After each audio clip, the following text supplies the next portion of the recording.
welcome to the D3D4 Football Podcast with me, your host, James Richards.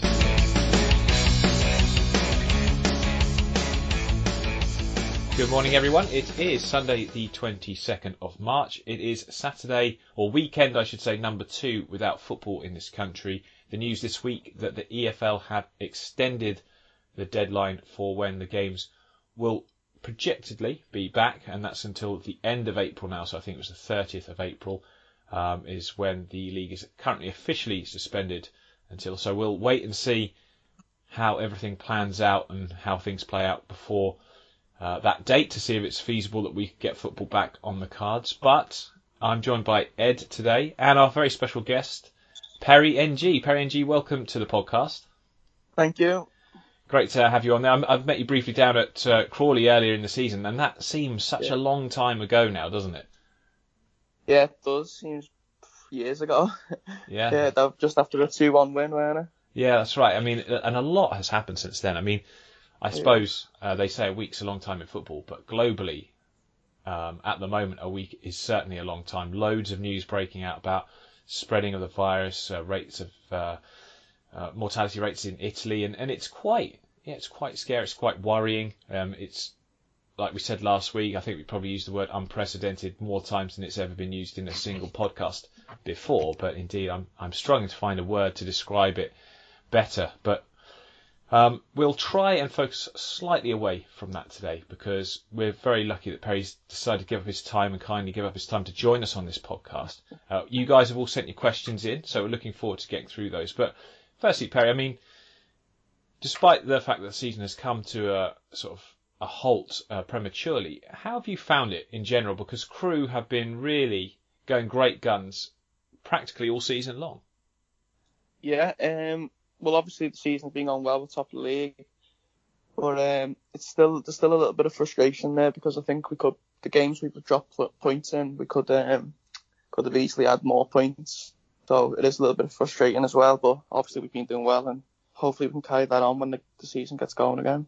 Yeah, hopefully so. I mean, the fact that you're frustrated at being top of the league, that's a sign of a team in excellent form. I mean, last season you were far too inconsistent. What has changed? What's changed this season? Is it just the young players getting better, or has there been a better focus with the way you prepare for matches or anything like that? Yeah, I think the younger players grew into themselves and we've become more like men and we've learned how to win games. And I think the gaffer's been brilliant at drilling that into us and giving us belief that we can win games. You can pretty much see yourselves beating anyone in this division. Been on the end of some pretty difficult results. Can I just ask, have you guys been taking the mick enough of Chris Porter for that miss at Plymouth? We haven't really mentioned it, to be honest. I think everyone's a little bit scared in case how he reacts. Oh, that's outrageous. We'll have to get some tweets going about that. But that's probably one of the sort of the best misses we've had on League 2 this season. That's for sure. Definitely, it's still painful to think about now.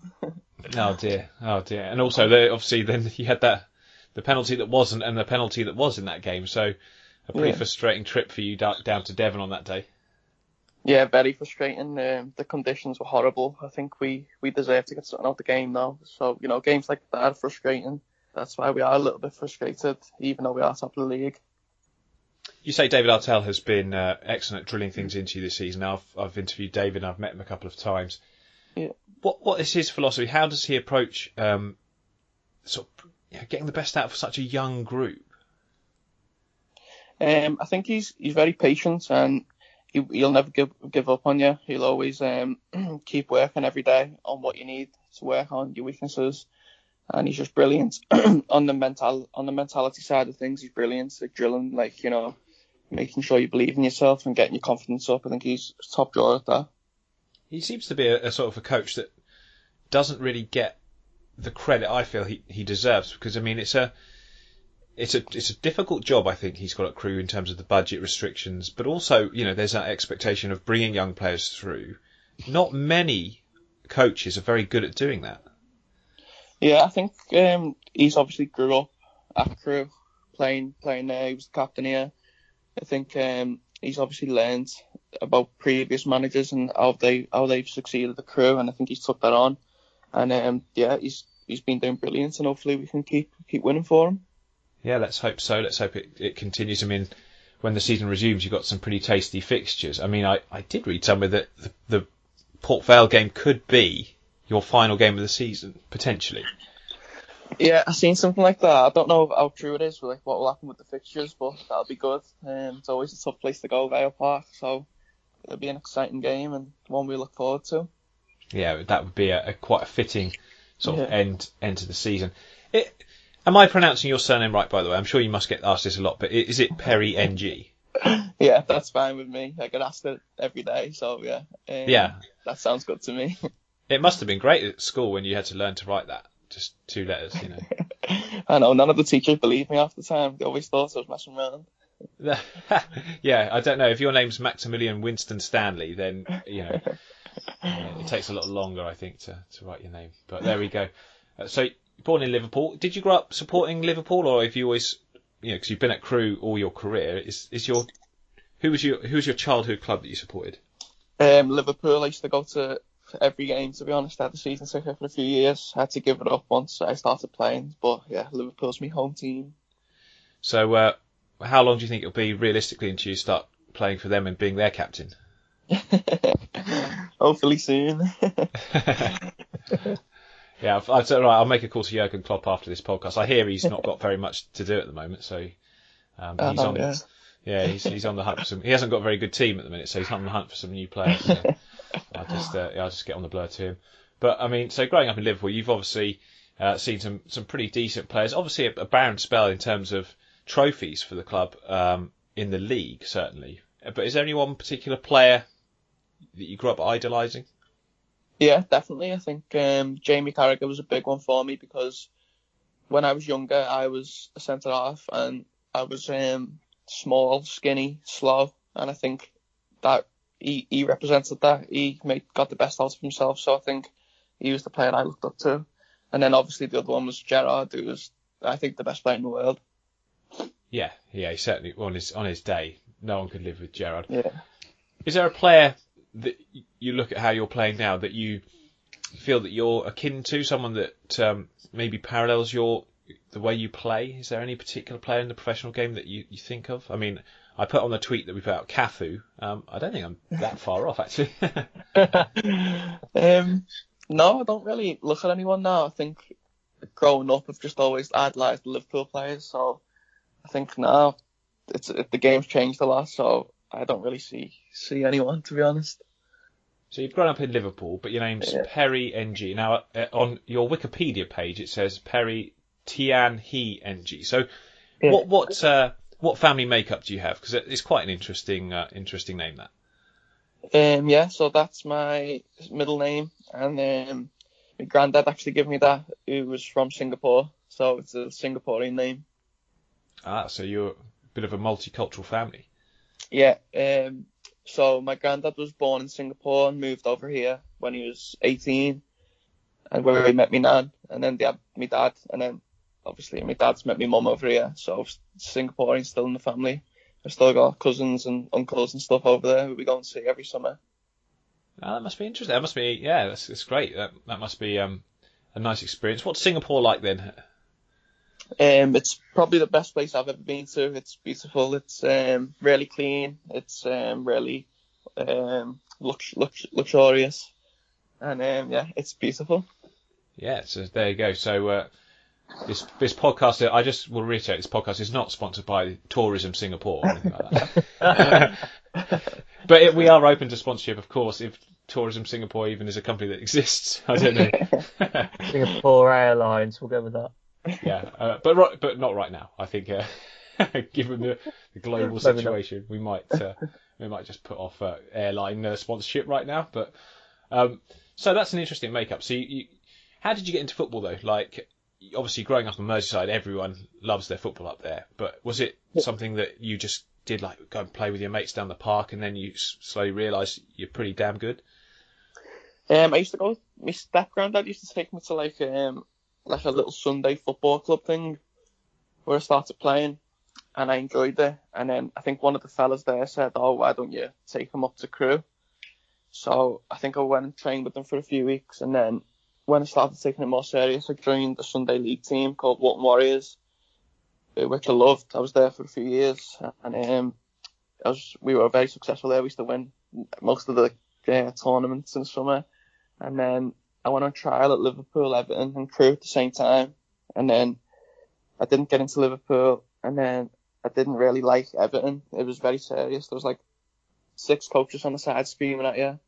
And then when I went up to Crewe, I loved it. I enjoyed it there and made friends there, so I ended up staying. And you've been there ever since. Yeah, for a long time. Yeah, well, it's amazing that. I mean, what is it about Crewe though that coming from the inside and being part of their setup? What makes them so successful at bringing young players through? I think it's because every coach now in the academy is basically being a player there. I think that helps a lot because they know what it's like in the club, and they can just give the younger lads their experience of what happens when you get older. And I think it's brilliant how to do that. They just keep everyone involved in the club, even if they do get released. It's a really good idea. And also, the other thing I'd ask you is, do you think a lot of the players that you play with, a lot of players that have come through Crewe, would have actually dropped out of football if it wasn't for being in such a nurturing environment? Yeah, definitely. I think, you look at the likes of Kirky, who's probably improved so much mentally.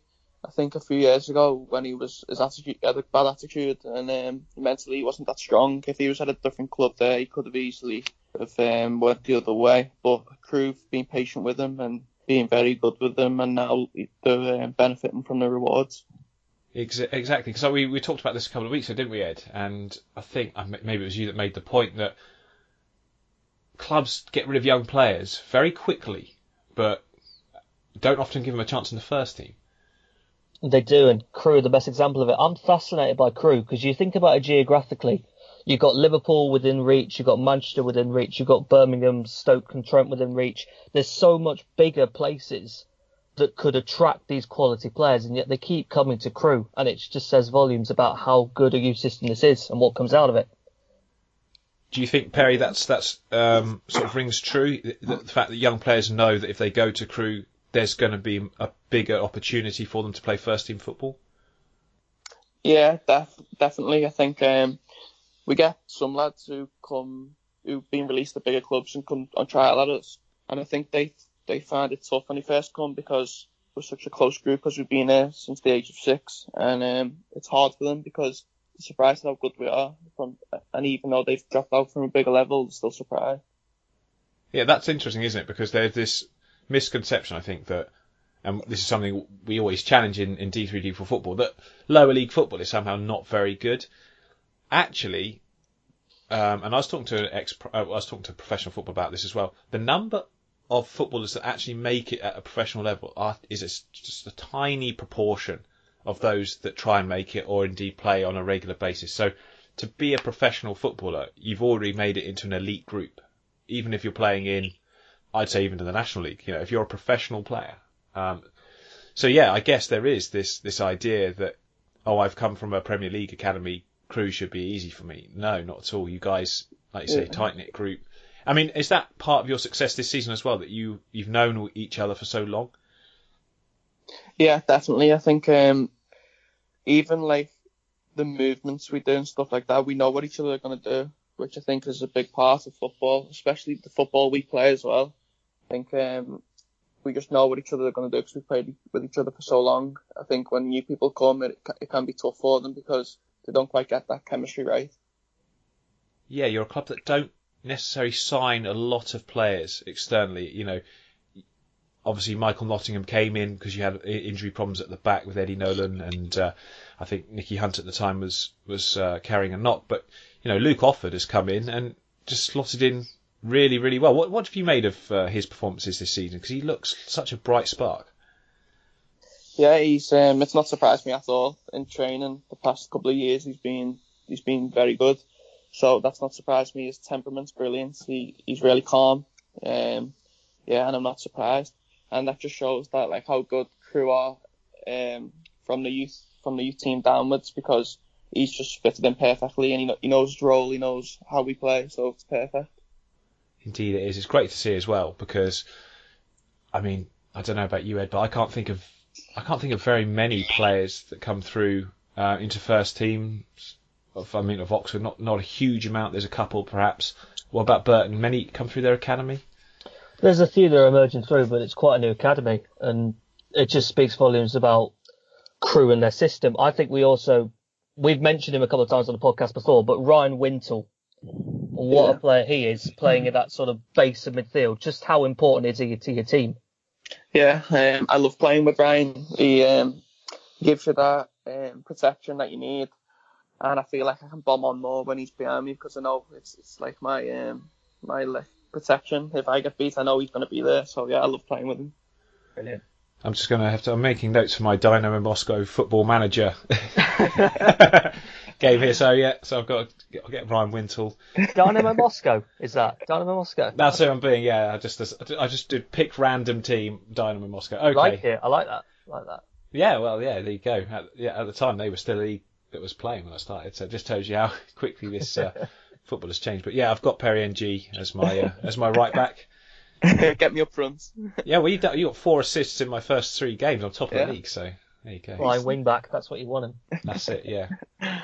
Yeah, star player. Everyone, because I'm sure Russian football really do follow Division 4 in England, but like, who's this player he's signing?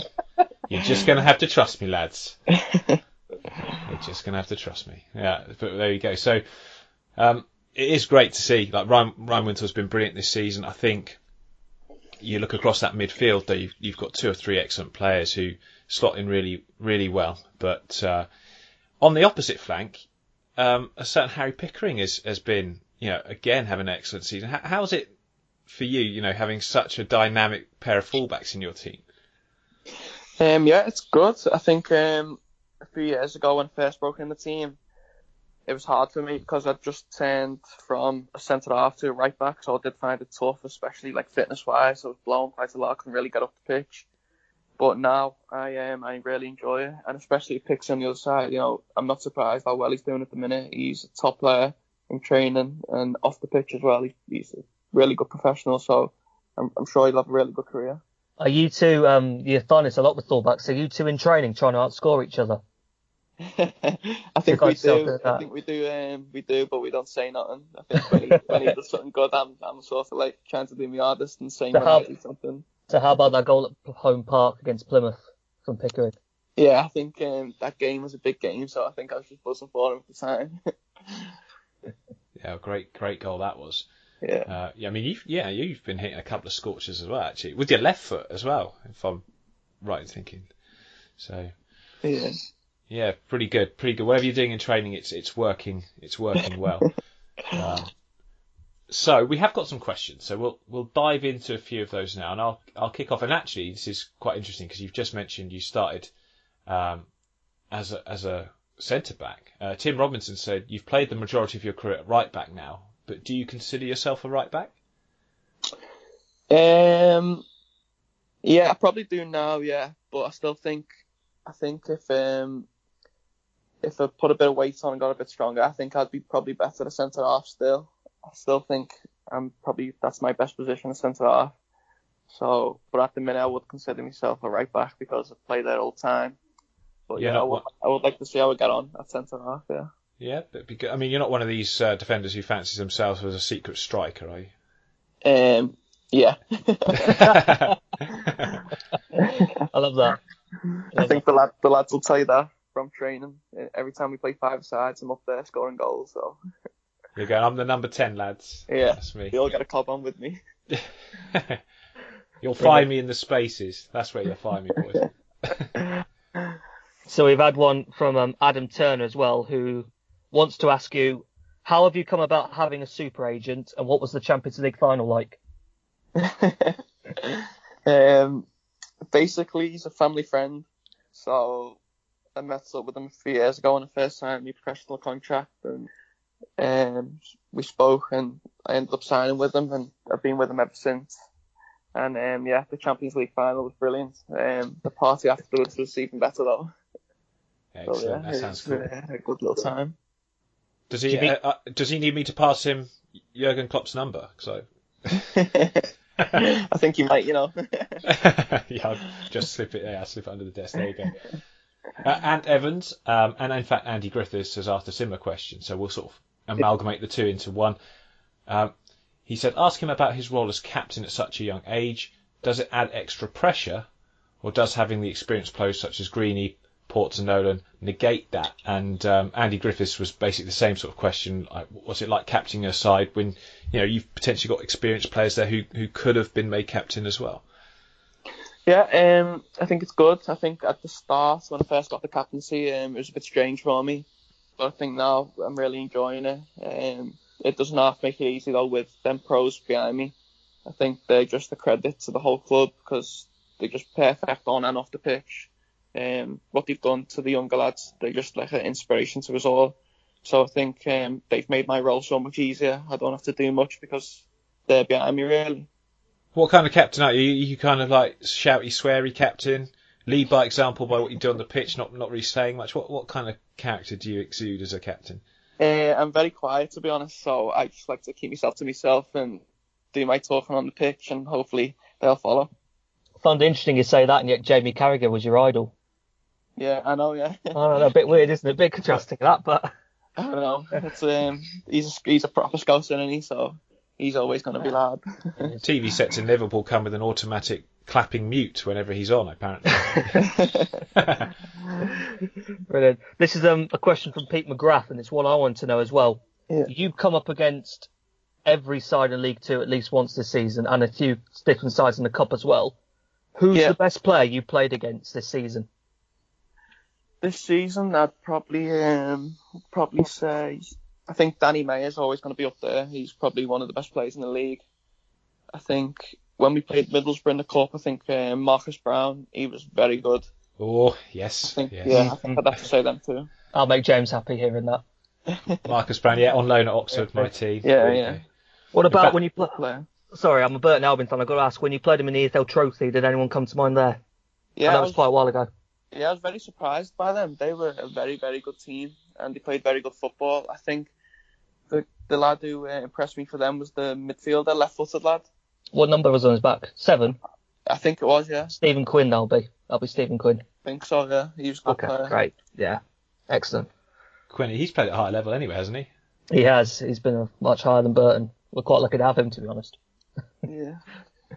So Pamela Champion, she's asked the question, ask Perry, does he think he has the confidence and know-how to captain maybe a championship team when he leaves? So basically, is that an ambition of his? So is your ambition, obviously, you're going to have to give up your Liverpool dream for a minute here, but what's your ambition in terms of where you go next?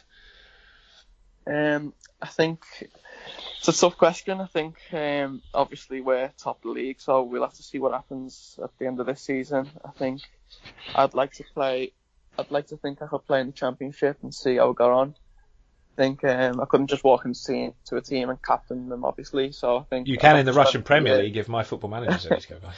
I think I'd have to spend a few years there first and get to know everyone and see what they think. But yeah, I think my next step I'd like to be in the Championship. Yeah. Is there a realisation at Crewe? Because, I mean, it's a selling club. Everyone knows it. Crewe bring through youngsters. They sell them on. They've done it for years. Is there a realisation amongst all you young players who are playing there that is the natural progression for your careers? Yeah, I think so. And I think that's what the gaffer has changed a little bit this year. I think last year we were playing more as individuals, whereas this year we're more as a team. And he said, basically, if we do well as a team, then we're going to get the rewards as individuals as well. So I think that's been a big thing this season. And I think all the players know that. Well, indeed, yeah. I mean, it's literally... I would imagine you get scouts from across loads of championship clubs coming and have a look at Crewe this season. And I think you're right. When you're winning and you're doing well, you naturally will get more opportunities as players to go to different clubs. So, yeah, I think... Artel's hit the nail on the head with that one. That's pretty astute there from him. Just before I get onto this one, I wanted to ask him about the players who are in on loan at the minute. People like Schumer and Nene, Michael Nottingham, Stephen Walker. Yeah. What kind of future do you think those players are going to have? Because they're obviously not contracted permanently with Crewe. Do you think they're going to go on and really progress at their parent clubs and beyond? I wouldn't be surprised because they're all top players. I think when we first signed Truman, no one really knew anything about him. I think, it was a strange sign at the time, but since he's been here, he's been brilliant. When Port got injured, I think he stepped in and he's been unlucky not to stay in the team. It's just that Port has been doing so well, so I think he's got a bright future. Same with Steve. You forget how young he is sometimes. I think he's only 19, and he's a brilliant prospect. I think he could have a really good career. And then Michael, I wouldn't be surprised if Blackpool wanted Michael back because he's been superb when he's been with us. So yeah, I think all three of them have been top draw signings. I still remember watching Michael Nottingham play for Salton in non-league and thinking this is a Football League player here, and he's showing it. So yeah, he's been superb. He said to us a few weeks ago that this is only his second year as like a full-time professional, and he's like 30, and we couldn't believe it. It's incredible. He's had a great ride. Yeah. Question from Alex Bevington. As Crewe captain, what's been your favourite moment so far? I think, obviously, this season as a whole has been great for me. I think the standout game this season was probably beating Middlesbrough away in the Cup. I think that was probably the best memory so far this season. Yeah, that was pretty special moment. I remember, I think Ant Evans sent us a photo because he was there in the away end, and he's one of our regular listeners, and I met up with him when I went up to see the Port Vale derby. Was it the A152 derby or something? I can't remember the name of the road now. Neither can I. No, yeah, something like that, yeah. Yeah, so it was the local derby, and I went up and met with him, and yeah, I think he'd probably echo that was a pretty special night. When you consider as well the difference between Championship finances, budgets, and reach compared to lower league now. When I was growing up, it wasn't perhaps as huge. It's massive now, so that was an amazing result. Tom Statham has asked a very, I'd say naughty's question. This modern question is: who is the best at FIFA? Oof. I could put myself up there, but I'm going to say there's a young lad called Josh Lundstrom. He is just like the next level. He's a professional on FIFA. Professional player on FIFA, blimey. Yeah. This FIFA phenomenon. I mean, I've shown my age here, but I don't think I've actually played it in earnest since FIFA 2001. When it's quite a cartoony looking game. It's a very different looking game now, of course. But skeletons in the closet here. I'm a bit of a pro Evo buff, actually. I've got to ask Perry, talking about FIFA, because you get it all the time. When this new FIFA came out, who in the Crewe squad took the baddest reaction to their rating? Oh, I think there's a few of them. I heard Will Yaskalainen moaning in the changes the other day about his rating, so it would probably have to be him. That's such a modern thing, isn't it, though? The footballers complaining about the ratings on FIFA. You see those little graphics tweeted out and put out on Instagram all the time. So it is quite interesting. Well, do you always sign yourself on there out of interest? Yeah, I always do, yeah, but I just leave myself on the bench. I always feel, though, that FIFA don't really give enough attention to the EFL. I think they really underestimate players, and then you find that you've got players who are all in the mid-60s and they end up being top of the league and beating times, and it just makes them, look like they don't really know what they're doing. But yeah, it's fun. Do you look at your because Football Manager as well? You've got all these ratings that are very, very specific. If you've got someone who tells you on Football Manager, you've got a determination of 4 out of 20. I mean, how do the players react to that? I think most of them don't like it. I think you've seen a few of the lads tweeting different FIFA accounts and stuff moaning about their ratings. So yeah, I don't think many of them like it. I remember I DM'd a couple of footballers with their screenshots from Football Manager saying, "Determination 5 out of 20, lads. Dear oh dear, you need to work harder in training." They laugh, but I think deep down they're like, "How outrageous that is! That's outrageous." Yeah, definitely. I want to jump back quickly onto Will Yaskalainen, because obviously it was Ben Garrett who was the goalkeeper last year, the main goalkeeper. Yeah. How's Will stepped up in his place? He's been brilliant. I think obviously it was sad to see Ben go because he was a very, very good goalkeeper. I think the one thing Will's brought in is that he's better with his feet, so we can trust them more when we're playing out from the back and stuff like that. But I think if Will carries on progressing how he is, I think he'll be a very, very good goalkeeper. Do you think he can do what his dad did? Yeah, I do actually. I think his dad's been in training with us this week, and I think even he knows that he's got the ability to become probably similar to him. Brilliant. That'd be really good to see. Fantastic. Yeah. Question from James Shaw as well. Obviously, we talked about your heritage. Who would you rather represent, England or Singapore? I think I would have said Singapore, probably the past few years, but I think it's like a bit impossible at the minute. I think they don't let people have dual nationalities and stuff like that, and you have to go and do national service, which obviously I can't do. Yeah. So I think I'd have to say England now, probably. Well, that is the correct answer, of course. Brilliant. Paul Green, a certain Paul Green. I mean, it could be just a coincidence that he has the same name as a certain ginger midfielder. But who's the best table tennis player at Crewe? That's a tough one. It's either Port, Greeny, or Hunty. I'll leave it to them. They're just like ridiculous. I'll have to record them and send it to you. They're like, honestly, they're on it for hours. They're sweating. They're just ridiculous. They stand like 10 yards behind the board and that. I put my sister in there, and I bet they would beat her. if this is a conversation we had off air, actually, my sister is, when we had family holidays on ping pong, she would literally stand at the end of the table and she doesn't move. She's like a tortoise, it doesn't move at all. But apart from the hand with the bat moves 2 inches and just returns the ball no matter where you put it, every single time. It caused no amount of frustration. I wonder if family holidays ended early because of that. I don't know. But so Perry, you're sitting on the fence there. So Paul Green, Hunty or Ports. So yeah. We'll have to get them to do. In fact, seeing as they've got plenty of time on their hands at the minute, we should get them to do a little tournament. We should set that up. D3D4 ping pong. Titans tournament or something. Yeah, so that's a plan. That's a good idea. We've got one more question, I think, Ed. Yep, we've got one more from Matt Morgan. What does it feel like to be captain of your boyhood club? Yeah, it's an honour. I think at the time I probably didn't really expect it. I wasn't really thinking about that.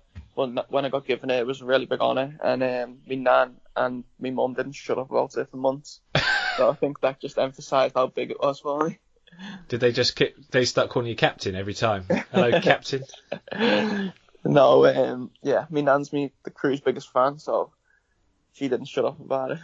I do wonder that, actually. To the other players, are you known as Skipper, or are you still known as Perry, or whatever your nickname is? I think a few of the younger lads call me Skipper just to have a bit of banter with me. So yeah, it is funny when I grew up with them all my life, and now they're calling me that. It is a bit of a laugh. You say younger lads. I mean, you're 23. Yeah. Gee, I'm one of the old ones now. You're the one. That's it. You're one of the experienced. The dogs of war now. You've been there. How many games you played now? I'm not sure. I think it's nearly 150. Is it? I'm not too sure. You'll have to get the club will know. They'll give you one of them fancy graphics, won't they? When you hit a certain milestone. Yeah, probably. Tweet them out. Perry, it's been great speaking to you. Yeah. Just on what's happening at the moment. I mean, how are you guys? What's happening at the club? Because obviously football has stopped. Are you guys still training daily? So last week we were training normally, and then we have meetings with the club doctor and the gaffer most days just to discuss what's going on. And then from Friday they've told us to stay at home, and the club have been brilliant. They've set up like a app for us, which has like different sessions on which we have to complete. So they give us like a daily plan on what to do, and videos on what we need to do. So the club have been brilliant with it, to be honest. Have you got a load of foam footballs and you just play living room football? No, they give us a ball each to take home, and if we don't bring it back, we're going to get fined. So they've been brilliant. Only in the lower leagues, eh? Don't lose that ball. It's the only one we've got, Perry. Honestly. I know. And Costco they've run out of everything. People have fought their eggs and they just stockpiling them. Crazy. It's actually crazy. It's like apocalyptic scenes where people are stockpiling toilet rolls. In fact, I have a feeling that if this lasts much longer, the pound sterling will just disappear off stock markets and we'll be dealing exclusively in bog roll. That'll be the new currency. I don't know. But we shall wait and see. So the season obviously projected to resume officially on the 30th of April. Whether that is the case remains very much to be seen. So you guys are training at home. I mean, what are your thoughts in terms of, do you think this will be a bit of a scupper for your season? Are you determined not to let it? I think we know that we're going to have to keep ticking over. I think we've got 9 games left. We have to treat this as like a mini pre-season sort of. So I think as long as we remain professional, I think we'll be all right. It might actually benefit clubs like yourselves where I think the pitches will have time to recover as well a little bit. Yeah, definitely. I think the past few games we played, the pitches have been awful, especially like Exeter. Their pitch is usually good, but it was terrible the other week. I watched that game on iFollow. Yeah, it was a bog, wasn't it? Oh, it was horrible. It was so hard to play on. So I think teams like that will probably benefit from it. Yeah, and Bradford, obviously. You've got to go to Bradford still, is that right? Yeah, that'll be a tough game. Their pitch looks horrific as well, so I'm sure that'll be a tough one. You never know. Well, it depends. I mean, we're assuming, obviously, at the moment, sort of May sort of time, but I don't know. It could be that we extend it. I mean, as a player, do you think this talk of contracts obviously always end sort of around the end of June, don't they? Would players, do you think, be up for extending them potentially if there was a need to see the season out? Yeah, I think they'd have to. I mean, I look at my mate James Jones there. His contract runs out in June, I think. So I think he's obviously playing well at the minute. He's in the team. He's been doing well. So I think he'd have to extend it. So I think it's going to be a difficult one for the clubs, but I think the players should be fine with it. Yeah, I think they'll have to find some. I mean, this is, like we say, it's a very strange situation. I think that everyone would have to probably compromise a little bit just to get this season done. But like you said, Ed, no one wants to see it voided, do we? No, not at all. I've got one more from me, one big question from me. The squad's full of talented young players, and if we exclude yourself, because you're obviously the biggest talent in the team, obviously, if you exclude yourself, who do you see in this squad as having the biggest future? Wow. They're all going to have big futures, of course, but I'm curious, who do you think is the most talented player in this squad? I think if I had to name one person, I'm going to say Tom Lowry. I think he's just like ridiculous. He's so good. I think on and off the pitch, he works so hard, and he's a joy to play with. So yeah, I'm going to say little Tom. Excellent. Right, he's made the Dynamo Moscow list. Get him and Ryan Winterlin as a midfield pair, James. Well, the problem is they've got this silly rule that you have to have you can only have 6 foreigners. Oh, and I'm trying to persuade everyone that it's Perry and G-Ski, but they're not believing me. So at the moment, I've got to sort of hedge my bets and try and find a way of fitting in. I think you have to have five Russian players, but if you know about Russian football, they don't have a huge wealth of homegrown prospects right now, so quite tricky that one. But yeah, Tommy Lowry-ski is going into my midfield. Lowry-ski. Oh. I'm sure I could think of something better if I had time, but there we go. Perry, it's been an absolute pleasure speaking with you this morning. Thank you very much for joining us on the podcast. Thank you. Thanks for having me. Yeah, no problem at all. Welcome. Good luck, I should say, for the rest of the season, whenever it does resume. I'm sure it will. We're rooting for you, of course.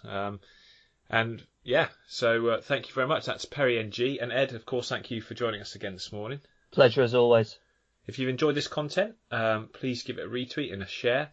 We thank you if you also want to join our Patron campaign. A big thank you to all our patrons as well who help keep this going week in, week out. We'll try and keep the content coming while the football is off. Maybe a few more interviews. If there's anyone you'd like to see us interview, maybe, make some suggestions and we'll do our best to get them on. But until maybe next week, it's goodbye from us.